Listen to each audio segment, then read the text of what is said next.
Hello everyone, a very good evening. Welcome to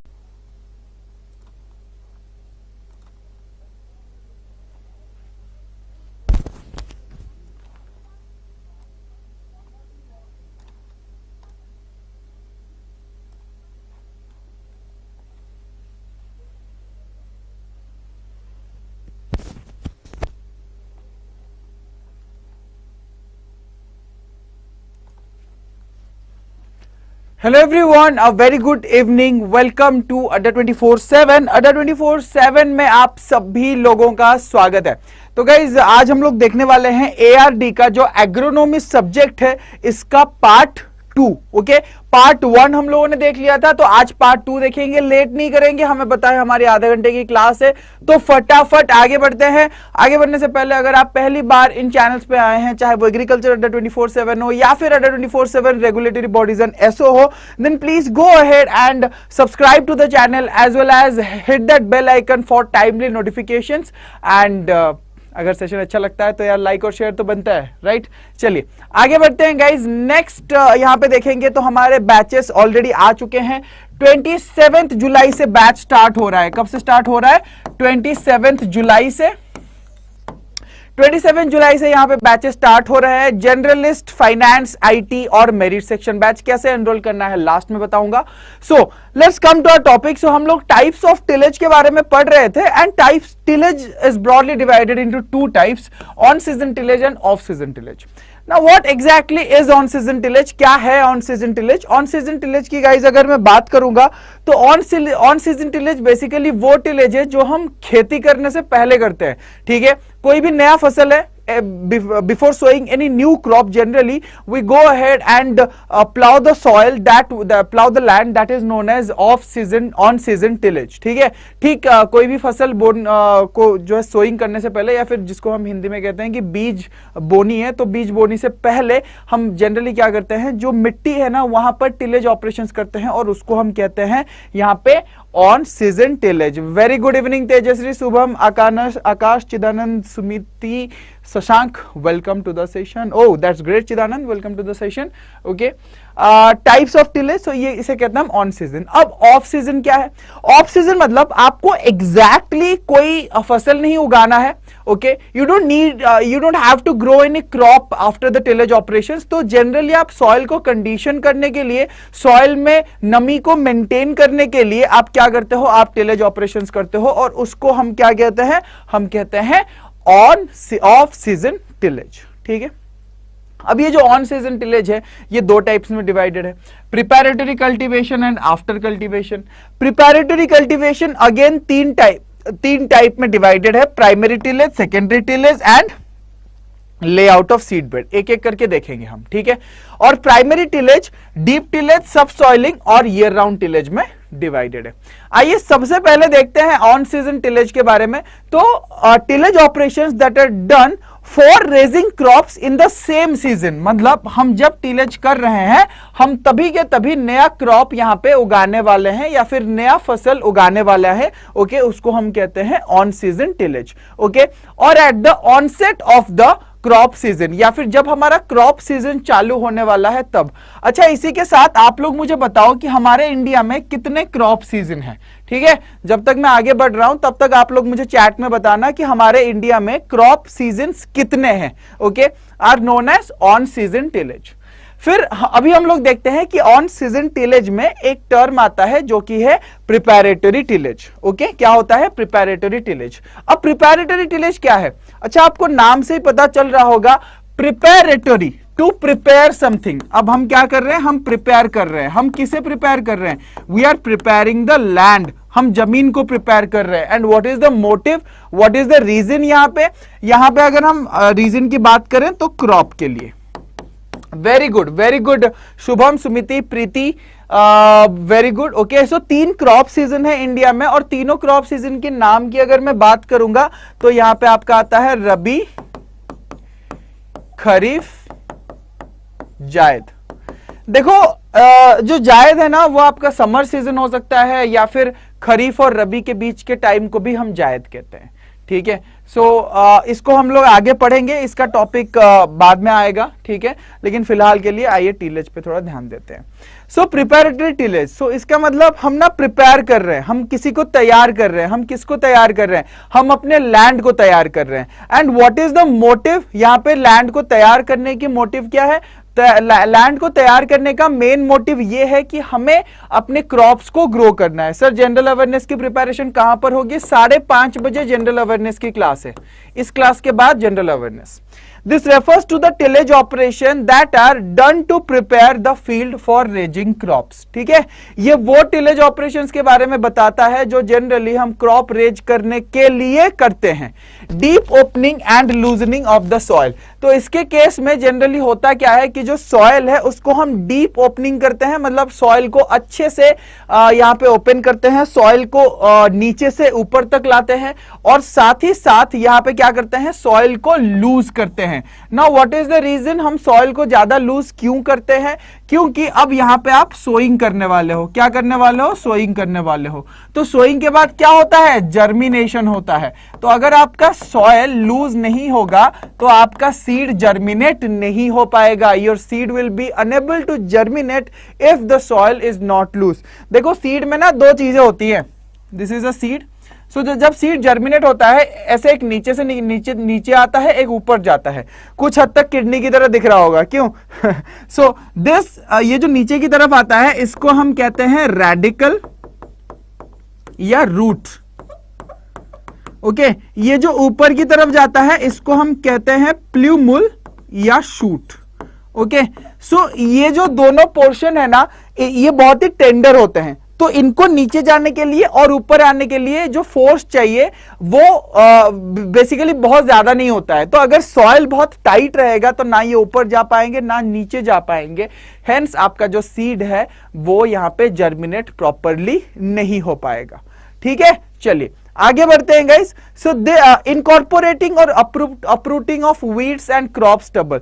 अच्छा, weeds मतलब unwanted plants. Weeds का मतलब क्या है? Unwanted plants.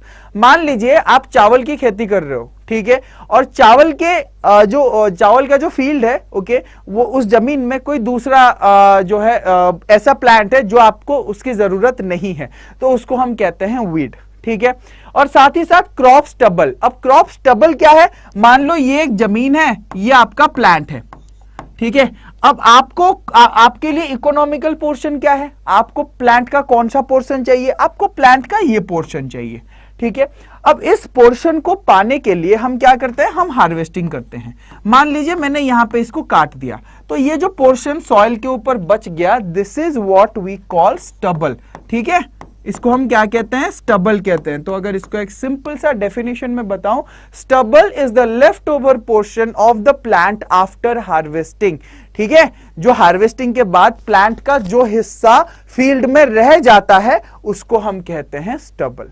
ठीक है, नेक्स्ट आगे बढ़ते हैं। This preparatory cultivation is generally called as main field preparation। ठीक है, इस preparatory cultivation को हम क्या कहते हैं? हम main field preparation कहते हैं, क्योंकि हमारा जो main यहाँ पे field को prepare हम करते हैं ना, वो इसी के थ्रू करते हैं, इसी ऑपरेशन के थ्रू करते हैं। ओके, नेक्स्ट अब आता है गाइस टाइप्स ऑफ प्रिपैरेटरी टिलेज या फिर मेन फील्ड प्रिपैरेशन। ठीक है, सो अगर मैं टाइप्स की बात करूं, यहां पर आता है primary tillage, secondary tillage and layout of seed bed. So what exactly is primary tillage? आपको इस पिक्चर में दिख रहा होगा कि ये पोर्शन यहां पे पूरा का पूरा इसके ऊपर ग्रास है, ग्रास। इसका मतलब इस सॉइल को अभी तक डिस्टर्ब नहीं किया गया है, this is a undisturbed soil.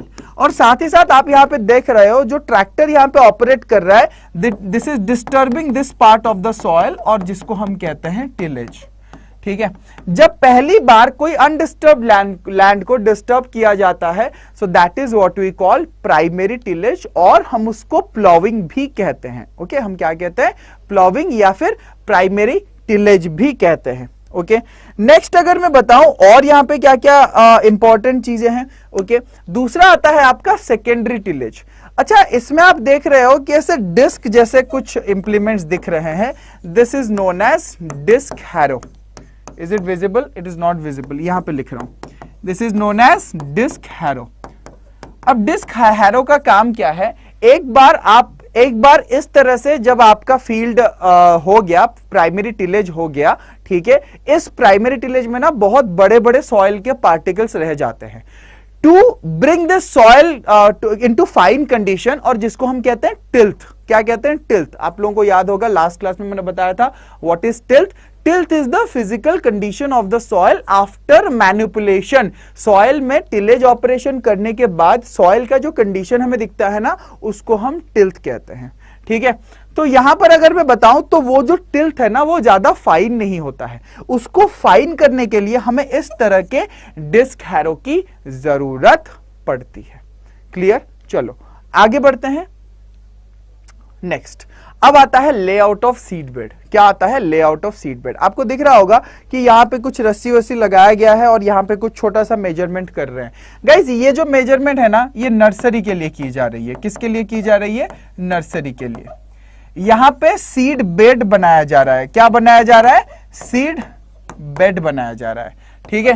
तो ये जो सीड बेड बनाया जाता है, ये भी आपके टिलेज का ही एक ऑपरेशन है, बिकॉज नर्सरी में जब आप सीड बेड बनाते हो वहां पर भी आपको टिलेज करना पड़ता है। Sir any difference between tillage and ploughing? Yes, there is a difference between tillage and ploughing. Guys in case of ploughing it is generally the manipulation of the soil. Tillage is also the manipulation of soil. So does that mean that we can use the term plowing in case of tillage? No. But can we use the term tillage in place of plowing? Yes, we can. Okay. So देखो, जो भी plowing है ना, उसको हम tillage भी कह सकते हैं. We can call plowing as tillage. Okay. But you cannot call tillage as plowing. क्यों? आइए मैं आपको छोटा सा एक एग्जाम्पल देता हूं. सबसे पहला पिक्चर, ठीक है, यहां पर जो ऑपरेशन हो रहा है आप इसको टिलेज भी कह सकते हो, आप इसे प्लाविंग भी कह सकते हो, ठीक है। लेकिन यहां पर जो ऑपरेशन हो रहा है आप इसको प्लाविंग नहीं कह सकते हो, ठीक है, क्योंकि ये यहां पे क्या कर रहा है? ये आपके सॉइल के पार्टिकल्स को फाइन कर रहा है, दैट्स इट। इससे ज्यादा ये कुछ भी नहीं कर रहा है। This is a secondary tillage operation, but this is not at all ploughing. ये प्लाविंग ऑपरेशन नहीं है। तो इसका मतलब क्या हम कह सकते हैं कि जितने भी हमारे प्राइमरी टिलेज ऑपरेशंस हैं उनको हम प्लाविंग कह सकते हैं? जी हाँ। सो मोस्ट ऑफ द जो प्राइमरी टिलेज ऑपरेशंस हैं those can be called ploughing, but yes all the tillage operations can not be called ploughing. सारे टिलेज ऑपरेशन को हम प्लाविंग नहीं कर सकते हैं। ओके नेहा ऑलरेडी प्लेलिस्ट बन गया है, प्लीज डिस्क्रिप्शन चेक कीजिए, ठीक है। चलो आगे बढ़ते हैं। नेक्स्ट आता है guys primary tillage. The tillage operation that is done after the harvest of a crop to bring the land under cultivation is known as primary tillage और प्लाविंग, ठीक है। सो जो टिलेज ऑपरेशन है, जब हम ये टिलेज ऑपरेशन करते हैं, कोई भी क्रॉप आपने हार्वेस्ट कर लिया, ठीक है, उस क्रॉप को हार्वेस्ट करने के बाद जब भी आप कोई टिलेज ऑपरेशन करोगे उसको हम प्राइमरी टिलेज या प्लॉविंग कहते हैं। Yes, primary tillage is equal to ploughing. ये देखो बहुत सिंपल है। Okay, agriculture is pretty simple. The thing is आपको ना सब कुछ समझना है। जितना रट्टा मारने की कोशिश करोगे उतना ही मुश्किल होते जाएगा। Okay, next, country plow, moldboard plow, power tiller and other tractor drawn implements are used for primary tillage. Primary tillage operations के लिए आपके country plow, moldboard plow, power tiller और बाकी tractor drawn implements generally use किए जाते हैं. So let's take a look at them. So guys, country plow की बात करूं तो फिर जो generally हम लोग कहते हैं हल, ठीक है, जनरली हम लोग जो हल कहते हैं ना, so that is what we call country plough, ठीक है। ये देख रहे हो आप, वुडन फ्रेम है, यहां पर जो शेयर लगा होगा ना, ये आयरन का होगा, ठीक है, जो कि सॉइल के अंदर घुस के सॉइल को निकालेगा। This is a different type of country plough जो generally southern parts of India में यूज किया जाता है। क्लियर? चलिए, सो आगे बढ़ते हैं। Let's take a look at mould board या फिर MB plough. Now this is a certain implement which is used with a tractor, ठीक है, ट्रैक्टर के साथ यूज किया जाता है। इसकी खासियत क्या है? एज यू कैन सी, ये जो पोर्शन है ना, this is something like this. ये ना एक स्कूप जैसा है। Okay, so what it does is it just scoops out the soil, ठीक है। जब ये चलता है तो ये सॉइल को ना ऐसे स्कूप करके बाहर निकालता है। So this helps in getting the proper tilth, ठीक है। यहां पर देखो क्या कर रहा है, ऐसे स्कूप आउट कर रहा है, it is scooping out the soil. Okay, इसको हम कहते हैं या यहाँ पे मोल्डबोर्ड प्लाउ। हाँ मोहन, प्लाउ के पार्ट्स भी पढ़ेंगे। एक्चुअली एग्रीकल्चरल इंजीनियरिंग में आपका इम्प्लीमेंट्स है, ठीक है, तो इंजीनियरिंग में हम जो प्लाव है उसके पार्ट्स क्या हैं, शेयर क्या है, ठीक है, सारी चीजें, ठीक है, जो भी आपकी ये क्या कहते हैं एग्जैक्टली शेयर किसे कहते हैं, ओके, तो ये सारी चीजें हम पढ़ने वाले हैं। Next, now comes power tiller, ठीक है, क्या होगा, power tiller. Guys power tiller के दो टाइप के पिक्चर्स यहां पर मैंने आपको दे रखा है, एक है आपका ये बंदा बैठ के चला रहा है, एक है यहाँ पे खड़े होके चला रहा है, ठीक है। Now these are two different type of power tiller being used for different operations. ये आप देख रहे हो इसमें टिलिंग एक्टिविटीज भी हो रहा है, प्लस इसमें फर्टिलाइजर और सीड भी सोइंग किया जा रहा है। So this is basically a hand operated fertiliser and seed drill, ठीक है। इसका जो एक्सीलरेटर वगैरह सब कुछ इसके हाथ के पास होता है, so it can be operated just like you know cart, okay. So यहां पर आप जो फर्टिलाइजर यूज करना है, सीड यूज करना है, आप यहां पे इसको इंसर्ट कर सकते हो and it will be generally Son with this pipe, okay.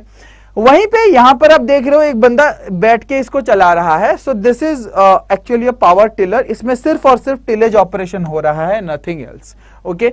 Only tillage operation is being carried out in this machinery, got it. Next आगे बढ़ते हैं। नेक्स्ट आता है guys deep tillage, okay. So deep tillage की अगर हम लोग बात करेंगे तो डीप टिलेज क्या है। Deep tillage turns out large sized clods which are baked by the hot sun, ठीक है। कभी कभी क्या होता है ना, लैंड जो हमारा लैंड होता है, जो एग्रीकल्चर लैंड होता है, वो बहुत ही ज्यादा सूख जाता है, ठीक है। सूखने की वजह से उसमें क्या होता है, वो ना केक की तरह दिखता है, okay. That's why we call it baked, ठीक है। क्या कहते हैं, baked by hot sun, power tiller self drawn implement, या okay. So deep tillage turns out this large sized clods. Clods means bigger particles of the soil. Soil के जो बड़े बड़े पार्टिकल्स होते हैं ना, उसको हम क्लॉड्स कहते हैं, ओके। अच्छा, so I missed one comment here. Nishchal, if you are still online, then Rabi, Kharif and Jaid. Okay, we will discuss about this next. So deep tillage turns out large sized clods which are baked by the hot sun. A deep tillage of 25 to 30 centimeter depth is necessary for deep rooted crop like PGNP, while moderate deep tillage of 15 to 20 centimeter is required for maize, ठीक है। So देखो अलग अलग crops के लिए ना अलग अलग डेप्थ की जरूरत होती है। Why? देखो बहुत सारी चीजों पे डिपेंड करता है। सबसे पहला इज सीड का size.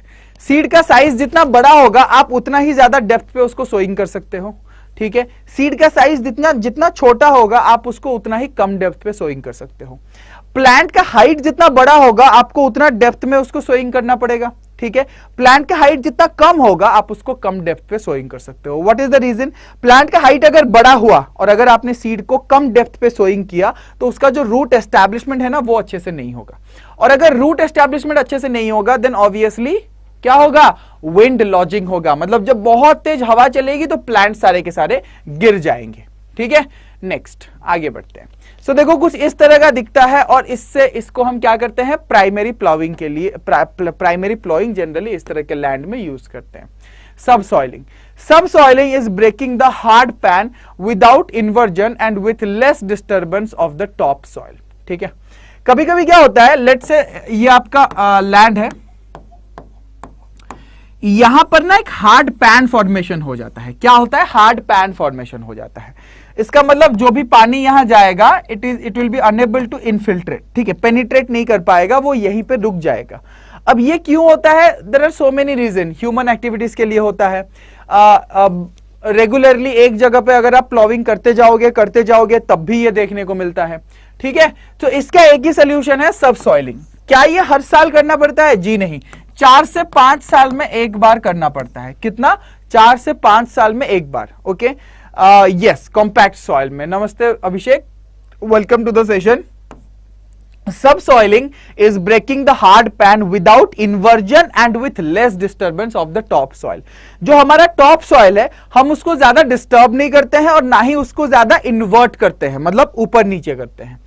These may be silt pans. That means this pan is made out of silt. As we know, there are three types of particles: sand, silt, and clay. So these are the three textures of the soil. Okay. Iron and aluminium pans, clay pans और man-made pans, ठीक है। चाहे वो iron pan हो या aluminium pan हो, और साथ ही साथ clay pans as well as man-made pans, okay. Next यहां पर देखो, अगर मैं सब सॉइलिंग की बात करूं ना, तो जो सब ये एक सॉइल प्रोफाइल का पिक्चर है, तो जो सब सॉइल है वो यहां पे फॉर्मेशन होता है, ठीक है, और इसको हमें ब्रेक करना रहता है। इसको ब्रेक करने के लिए हम क्या करते हैं? To break the hard pan beneath the plough layer, a special tillage operation that is chiselling. क्या कहते हैं? चिजलिंग या चिसलिंग, अकॉर्डिंग टू यू, आपको जो भी सही लगे आप वैसे प्रोनाउंसिएशन याद करो, बट एग्जाम में गलत नहीं होना चाहिए। Chiselling is perform to reduce compaction using a chisel plough, ठीक है। ये चिजल प्लाउ कुछ ऐसा दिखता है, एज यू कैन सी यहां तक कुछ भी नहीं है, यहां तक कुछ भी नहीं है। क्यों? क्योंकि we don't want to disturb the top soil, हमें टॉप सॉइल को डिस्टर्ब नहीं करना है या फिर मिनिमम डिस्टर्ब करना है। Okay, good evening Palvi, welcome to the session. Okay, so यहां पर हमें मिनिमम डिस्टर्बेंस करना है। जब हमें मिनिमम डिस्टर्बेंस करना है, we don't want any kind of implement here, तो ये सीधा इंसर्ट होगा नीचे, and this part will start breaking the hard pan, and that is what we call subsoiling, ठीक है। इसी के साथ आपका आज का सेशन होता है कंप्लीट। आई गेस गाइस आप लोगों को सेशन अच्छा लगा होगा। 30 मिनट्स का सेशन रहता है, शॉर्ट एंड पावर पैक्ड, ठीक है। लगा नहीं होगा कि 30 मिनट्स का सेशन है, बहुत फटाफट चालू होके खत्म भी हुआ होगा, ठीक है, बट इसका रिकॉर्डिंग देखिएगा, चीजों को प्लीज नोट डाउन कीजिएगा, तो आपको पता चलेगा कि यार बहुत सारे चीजें हम कवर कर रहे हैं इन 30 मिनट्स में भी। इसके अलावा और क्या होता है? सुबह 9 बजे daily ARD current affairs on agriculture Adda 24/7। Agriculture Adda 24/7 पे ARD के करंट अफेयर्स होते हैं। 10 बजे और 11 बजे, 10 बजे और 11 बजे ARD के सब्जेक्ट्स होते हैं, but not every day. Tuesday को नहीं होता है, बाकी सारे दिन होते हैं। मतलब कल आपको 10 बजे और 11 बजे जो सब्जेक्ट होंगे वो नाबार्ड में नहीं आते हैं, बाकी सारे सब्जेक्ट्स नाबार्ड में आते हैं। ओके, नाबार्ड के बैचेस यहां पे हैं, कैसे एनरोल करना है वो मैं आपको बता देता हूं। गाइज आपको adda247.com पे जाना है और आपको सर्च करना है नाबार्ड। नाबार्ड, जैसे ही आप नाबार्ड सर्च करते हैं आपको सारे नाबार्ड के बैचेस यहां पे दिख जाएंगे। ओके, डू वन थिंग, ऐसे नाबार्ड पे ना जाके I will tell you a better option, ठीक है। आप यहां ऑल कोर्सेस में जाइए, एग्रीकल्चर में जाइए और यहां पे नाबार्ड पे जाइए। जैसे ही आप नाबार्ड में जाते हैं, ये देखिए यहां पे जनरलिस्ट का बैच आपको दिख गया। So this batch is starting from 27 जुलाई, 27 जुलाई से ये बैच यहां पे स्टार्ट हो रहा है। ओके, इसका जो स्टडी प्लान है वो भी आपको बहुत जल्दी अवेलेबल होने वाला है। इसमें एनरोल करने के लिए आपको क्या करना है? नेट थोड़ा सा स्लो है, यहां पर बाय नाउ का ऑप्शन आएगा। जैसे ही बाय नाउ का ऑप्शन आएगा, आपको यहां पे बाय नाउ पे जाके, अभी आ नहीं रहा है, ओके, सो बाय नाउ का ऑप्शन आता है, और बाय नाउ के ऑप्शन पे आप जैसे ही जाएंगे आपको एक कूपन कोड बोलेगा एंटर करने के लिए, जो बेसिकली आपको यहां पे डिस्काउंट देगा। So that coupon code is Y291। So I guess internet थोड़ा सा स्लो है यहां पे। adda247.com, all courses, agriculture, NABARD, and here it is generalist. Yeah, it's now. So यहाँ पे आपको कोड एंटर करना है Y291। आपके सारे सब्जेक्ट कवर होंगे, फेज 1 फेज 2 दोनों के। 4498 यहाँ पे दिखा रहा है एप्लीकेशन पे। You can enrol in this for 4300 rupees, ठीक है। एंड अगर आप फर्दर आप एग्रीकल्चर के सब्जेक्ट्स की तैयारी कर रहे हैं, agriculture related exams, then you can go ahead and enrol in agriculture Mahapack. This is basically a subscription जिसमें आपको live classes, recorded classes, test series and e books सब कुछ यहाँ पे मिल जाएंगे। ओके, एंड इसमें एनरोल करने के लिए आपको सेम कूपन यूज करना है, दैट इज Y291।